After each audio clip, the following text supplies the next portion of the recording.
আমাদের কলবগুলো অনেক শক্ত হয়ে গেছে মাশাআল্লাহ। সুম্মা কাসাত কুলুবুহুম, একটা আয়াত আছে না সূরা বাকারার মধ্যে, ফাহিয়া কাল হিজারাতি আও আশাদ্দু কাসওয়া, পাথরের মতো শক্ত হয়ে গেছে, বরং তার চেয়েও বেশি শক্ত হয়ে গেছে। দেখবেন আল্লাহর আয়াতগুলো যখন আপনার কলিজা আঘাত করবে না, শক্ত হয়ে যাবে, বুঝবেন আপনার কলবে দুইটা জিনিসের অভাব আছে।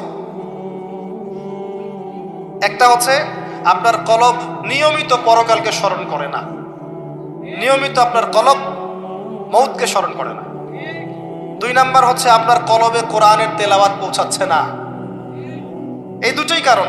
কারণ নবী সাল্লাল্লাহু আলাইহি ওয়াসাল্লাম বলেছেন, পাপ করলে কলবের মধ্যে কালো দাগ পড়ে। এভাবে পাপ করতে করতে করতে করতে কলবটা কলুষিত হয়ে যায়, দুর্গন্ধ বের হয়, কুৎসিত হয়ে যায়। যদি মানুষ তওবা করে কালিমা মুছে যায়, তওবা না করলে এটা বাড়তে থাকে। নবীজি বলছেন, আমি কি তোমাদেরকে জানিয়ে দিব কোন কাজ তোমার কলবের মরিচা দূর করবে? সাহাবীরা বললেন, অবশ্যই ইয়া রাসূলুল্লাহ।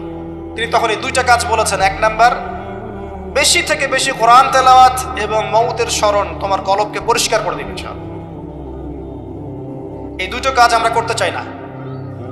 এখনকার সভ্যতায় গিয়ে দেখবেন কবরস্থান সমাজের বাইরে থাকে।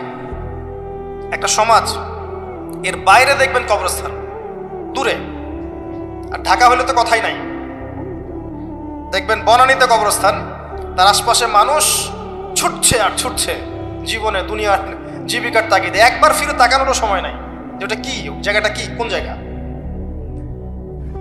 তো একটা সময় ছিল নবী সাল্লাল্লাহু আলাইহি ওয়াসাল্লামের যুগ থেকে শুরু করে সাহাবা কেরামের যুগে কবরস্থান ছিল মসজিদের পাশে। কোথায়?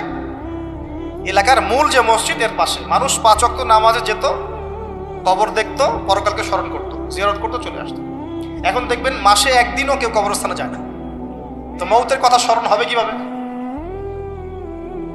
আচ্ছা আসেন মূল জায়গায় আসি। এই দুইটা কাজ আপনার কলবের মরিচা দূর করবে। আমি এখানে ওই কারণগুলো বললাম সূরা আরাফের 179 নম্বর আয়াত থেকে, কোন কোন কারণে বেশিরভাগ মানুষ জাহান্নামে যাবে। আল্লাহ পাক আদম আলাইহিস সালামকে সৃষ্টি করার পরে যখন এভাবে ফেরেশতাদের সামনে উত্থাপন করলেন, ফেরেশতারা সিজদা করলো, ইবলিস করলো না। ইবলিস চ্যালেঞ্জ করলো। আল্লাহ পাক ঘোষণা করলেন, যারা ইবলিসের পদাঙ্ক অনুসরণ করবে তাদেরকে দিয়ে আল্লাহ পাক জাহান্নাম পূর্ণ করবেন। বলেন নাউযুবিল্লাহ। আর ইবলিস সম্পর্কে আল্লাহ পাক আমাদেরকে সতর্ক করলেন এভাবে। আল্লাহ পাক বললেন, ইয়া আইয়ুহাল্লাযীনা আমানু, হে মুমিনগণ, লা তাত্তাবিউ খুতুওয়াতিশ শাইতান, তোমরা শয়তানের পদাঙ্ক অনুসরণ করো না। ইন্নাহু লাকুম আদুউম মুবিন, নিশ্চয়ই সে তোমাদের স্পষ্ট শত্রু। আল্লাহ পাক জানিয়ে দিলেন।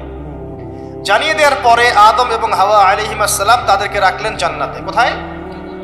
যাকে আপনি ভালোবাসবেন তাকে সবচেয়ে শ্রেষ্ঠ গিফট দিতে যাবেন, প্রমাণ। জান্নাতে থাকলেন। একটা পরীক্ষা, পরীক্ষার কারণ আছে।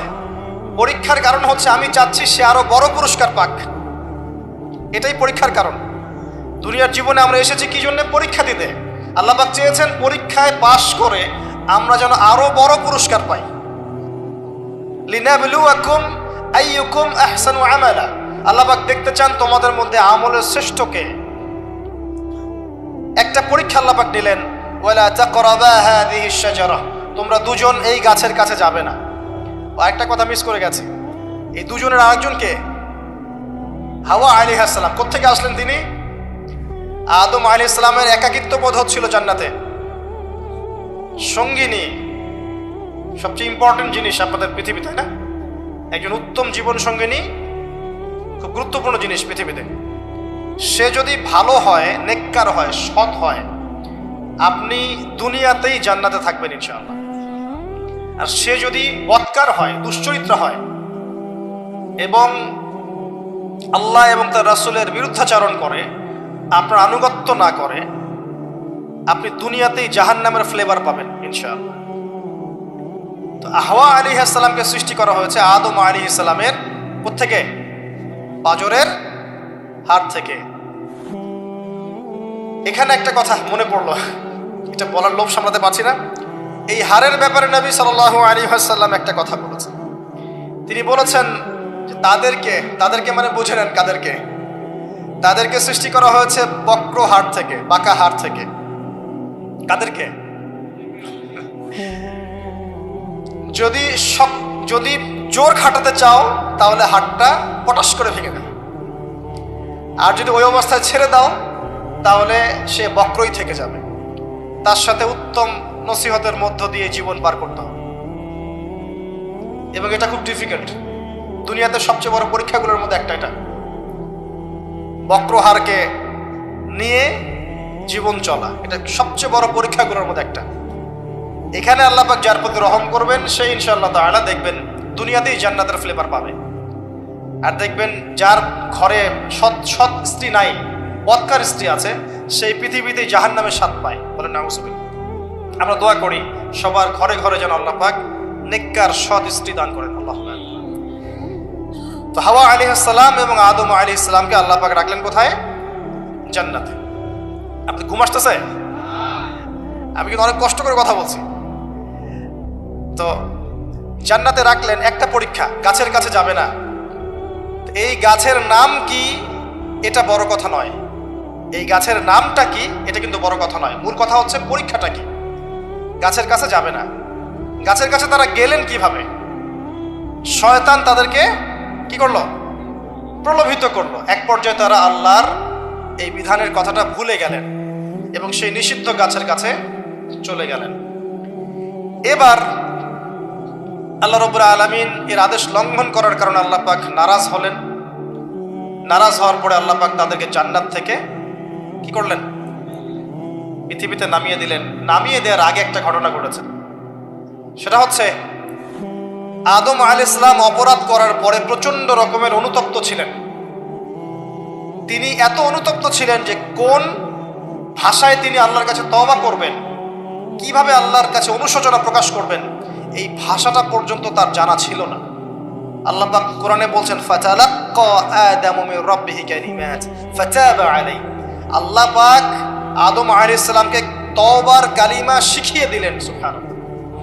কোন কালিমা দিয়ে তুমি তওবা করলে আমি সন্তুষ্ট হব সেটা আল্লাহ শিখিয়ে দিয়েছেন। এটা কি ভালোবাসার নিদর্শন নয়? এটা একটা ভালোবাসার নিদর্শন যে তিনি আদম আলাইহিস সালামকে ভালোবাসেন, তওবার বাক্যগুলো শিখিয়ে দিয়েছেন। বলেন সুবহানাল্লাহ। এই তওবার বাক্য কোনটা ছিল?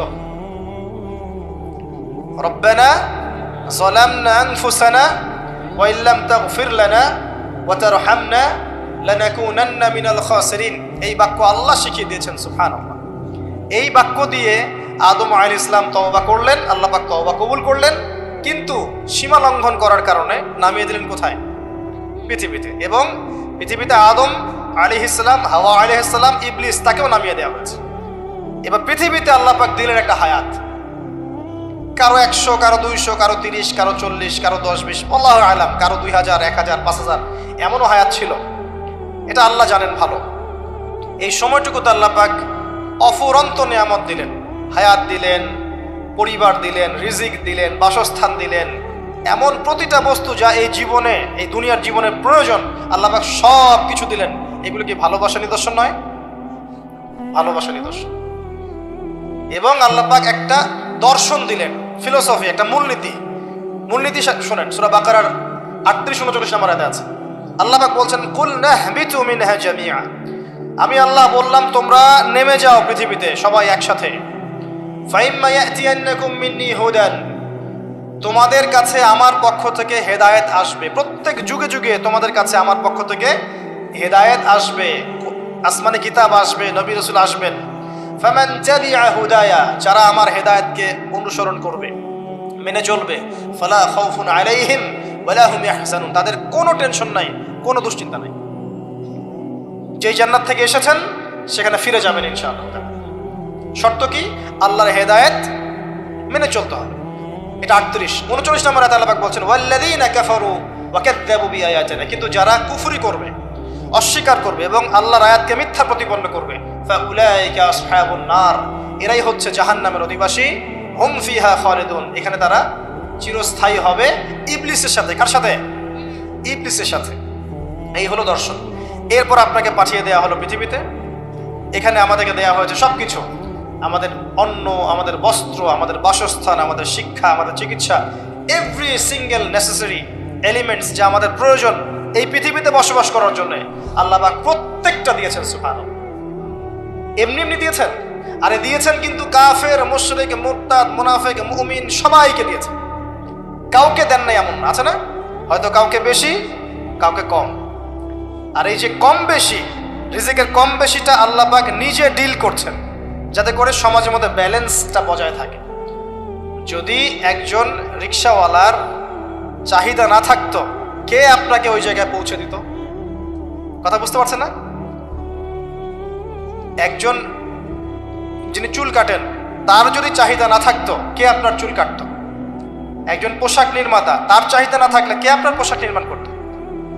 একজন চিকিৎসক, তার ওই জায়গায় মেধা এবং চাহিদা না থাকলে কে আপনার চিকিৎসা করতো? আল্লাহ পাক এই বৈচিত্র্যের মধ্য দিয়ে এই সমাজের মধ্যে, দুনিয়ার মধ্যে একটা ব্যালেন্স বজায় রেখেছেন। আমরা যদি সবাইকে হাতের 5টা আঙ্গুল সমান করতে চাই, এটা হবে একটা আত্মঘাতী সিদ্ধান্ত। 5 আঙ্গুলের মধ্যে পার্থক্য থাকবে, এটাই হচ্ছে হাতের সৌন্দর্য। সব যদি এক সমান হতো, হাত সুন্দর হতো না। আচ্ছা, এবার আসেন ভালোবাসায় চলে আসে। ওই যে 1 ভাগ ভালোবাসা, এবার আপনি পৃথিবীতে আছেন, পৃথিবীতে আল্লাহ পাক আপনাকে বলেছেন যে আমি তোমাকে ভালোবাসি হে আদম সন্তান, আর এটা আমার হক যে তুমিও আমাকে ভালোবাসবে।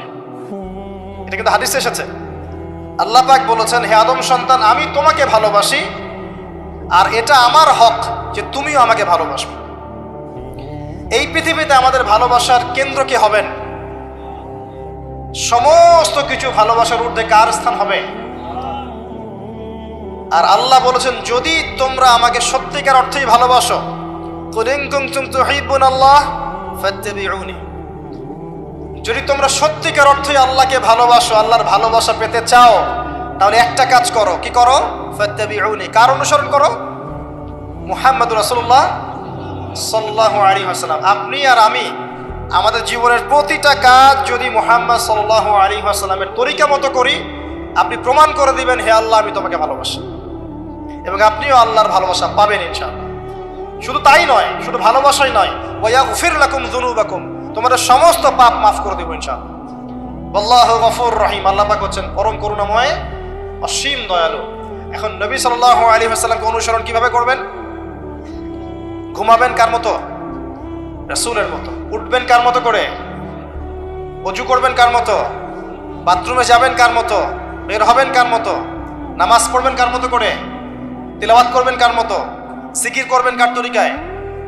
ব্যবসা করবেন কার তরিকায়? চাকরি বাকরি কার তরিকায় করবেন? বিভিন্ন সেক্টরে দায়িত্ব কার মতো করে পালন করবেন? একজনই আপনার উসওয়াতুল হাসানাহ, লাকাদ কানা লাকুম ফি রাসূলিল্লাহি উসওয়াতুল হাসানাহ। একজনকে আল্লাহ পাক রোল মডেল করেছেন। একজনকে কি করেছেন? Role model. তাকে ফলো করলেই ইনশাআল্লাহ আপনি জান্নাতে চলে যাবেন। আর এটা কি শুধু জীবনের একটা ক্ষেত্রে করবেন, না সমস্ত ক্ষেত্রে করবেন? আল্লাহ তৌফিক দান করুন। আর নবী সাল্লাল্লাহু আলাইহি ওয়াসাল্লামকে যারা ভালোবাসেন, তাদেরকে আপনি ভালোবাসবেন। নবী সাল্লাল্লাহু আলাইহি ওয়াসাল্লামকে যারা ভালোবাসেন, তাদেরকে আপনি ভালোবাসবেন। যারা নবীকে ভালোবাসে না, তাকে কি ভালোবাসবেন? ভালোবাসার মানদণ্ড কি হবে? আল্লাহর জন্য ভালোবাসবো, আল্লাহর জন্যই ঘৃণা করব। এটা আল্লাহর জন্য কাছে আসা, আল্লাহর জন্যই দূরে যাওয়া।